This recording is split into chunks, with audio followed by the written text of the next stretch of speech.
Lisa from the Manson cases has been studying studying the Marilyn Manson case for a long time now. We know that Marilyn Manson has filed a defamation lawsuit against several people, I believe, and there were also cases against him, the last one of which has been dismissed. Is that correct, Lisa? Yes, that's correct. So, well, we're talking about it because it is relevant to the Me Too hysteria that took over this country, and he's being accused, I believe falsely. Manson has a problem, and here's that problem as I see it.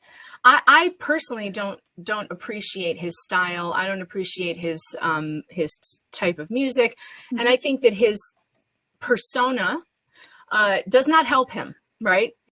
well, Marilyn Manson certainly has a large hill to climb based on his persona, which, let's be real, a lot of people don't understand his persona.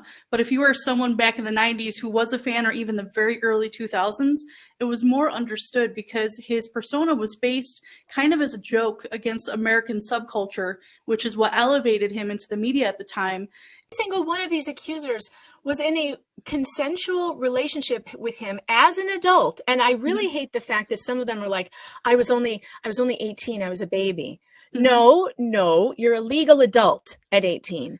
You're willingly there. And this is the narrative with the majority of the lawsuits, that they do something with him and leave. In Esme Bianco's case, not only was she living in the UK, she was married at the time. A lot of these little things don't make sense, and all of these women know each other, and they're all tied to another accuser who used to be his former employee.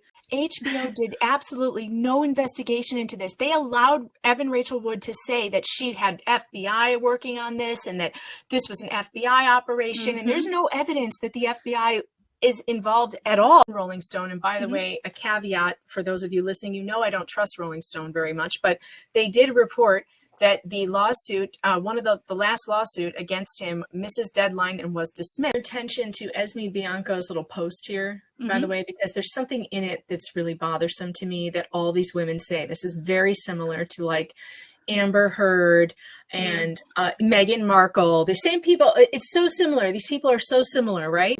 You cleared my vision, allowing me to trust my intuition more than ever, taught me that I don't have to ask anyone's permission to speak my truth, that my voice is mine alone. God, I hate this phrase. I hate it. My truth. So much, because you can't argue with a person who says this is my truth, because they're acknowledging right there that it's not necessarily the truth. It's just how I see it.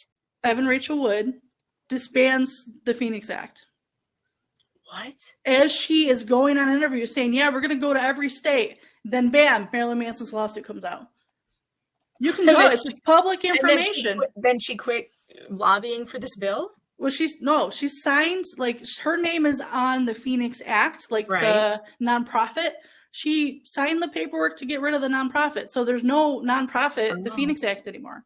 So she's going on interviews the next month saying, well, yeah, we're going to go to every state. We're going to do this and do that. And I see she explained it strangely in recent months as it was a criticism. She says, well, I need a break. Well, you can run a nonprofit with the staff. There is some big news coming this week, so watch out for that on YouTube. Do we get a hint? It's about Smithline. Nice. All right. Well, thanks for being here, Lisa. I sure appreciate it. And thank you so